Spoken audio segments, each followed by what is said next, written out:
আসসালামু আলাইকুম। সবাই কেমন আছেন? আশা করি ভালো আছেন। আজকে আমি আপনাদের জন্য নিয়ে এসেছি শিপিং টুলের মাধ্যমে কিভাবে আপনি স্ক্রিন ক্যাপচার করবেন। তো চলুন আর কথা না বাড়িয়ে আপনাদেরকে দেখিয়ে দিই কিভাবে আপনি শিপিং টুলের মাধ্যমে আপনার স্ক্রিন ক্যাপচার করবেন। ধরুন আমার স্ক্রিন এটাই, আমি এটাকে ক্যাপচার করব। নিয়ে মাউসের কার্সারটা নেবেন স্টার্ট বাটনের উপর, তখন এখানে ক্লিক করবেন। করার পরে অল প্রোগ্রাম ক্লিক করার পর অ্যাক্সেসরিজ যদি এখানে নাও আসে তাহলে এখানে আপনি এখানে সার্চ দিয়ে নিয়ে দিতে পারেন। সার্চ দিলে এখানে চলে আসবে এক্সারসাইজে যাওয়ার পর আমার যে মেইন টুলটা এখানে হচ্ছে শিপিং টুল। এই শিপিং টুলের মাধ্যমে আমি স্ক্রিন ক্যাপচার করব। তো এটাকে মাউসের রাইট বাটন ধরে ক্লিক করবে, একটি ক্লিক করলে হবে।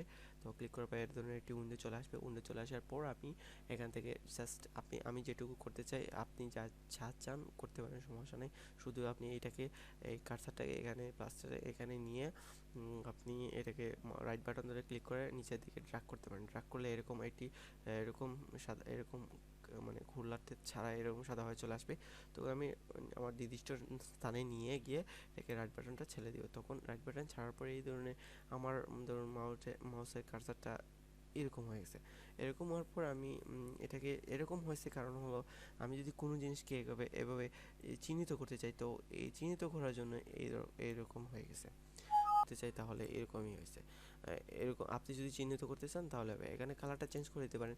এখানে এই সাইডে এখানে আছে, এখানে ক্লিক করবেন, তারপরে এখানে ক্লিক করবেন, কাস্টমাইজ করবেন। কাস্টমার করার পর আপনি এখানে কী ধরনের রাউন্ড হতে পারে, এটা গোল হতে পারে, এটা আমার এই তিনটা অপশন আছে, এখান থেকে সিলেক্ট করবেন।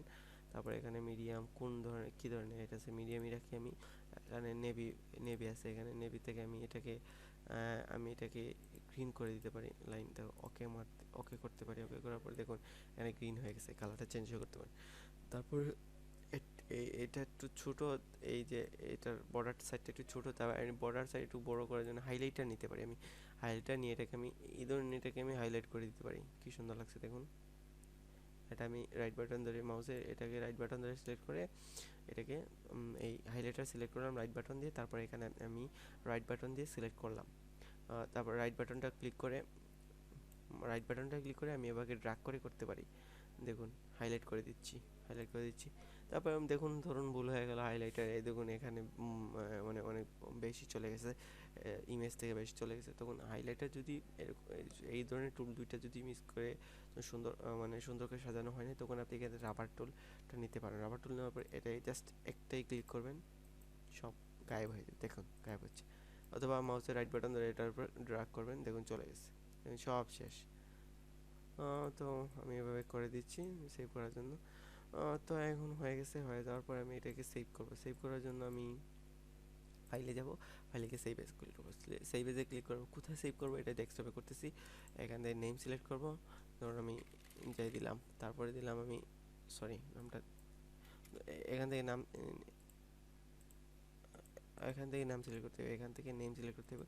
তো আমি নেম এখানে এগুলো আছে, এগুলো এই নাম এগুলো এগুলো না সিলেক্ট করে আমি আমার নিজস্ব কি নাম সিলেক্ট করছি। ধরুন ক্যাপচার সিপি সিপি 141 চলছে কি।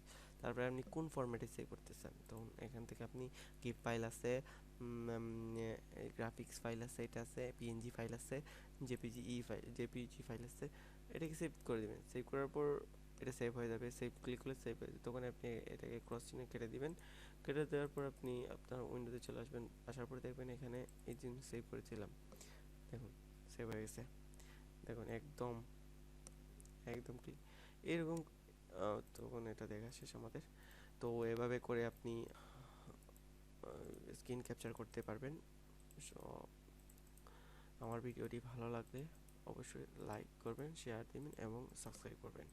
মোস্ট প্লিজ আমি আবার বলছি, আমার ভিডিওটি ভালো লাগলে আপনি সাবস্ক্রাইব করুন চ্যানেলটিকে, এবং লাইক দিন, শেয়ার করুন, কমেন্ট করুন। কমেন্টের সাথে আসলে আপনি যদি কমেন্ট করেন তাহলে অবশ্যই জানতে পারি, আমি জানতে পারবো আপনাদের চাহিদা কী চাচ্ছেন আপনারা। আর কথা না বাড়িয়ে এখানে আজকে টিউটোরিয়ালটা শেষ করছি। সো সবাইকে ধন্যবাদ ভিডিওটি দেখার জন্য। আর আশা করি সামনে থেকে আরও ভালো ভালো ভিডিও পাওয়ার জন্য চ্যানেলটাকে সাবস্ক্রাইব করে রাখুন এবং লাইক দিন, শেয়ার করুন, কমেন্ট করুন। Thank you.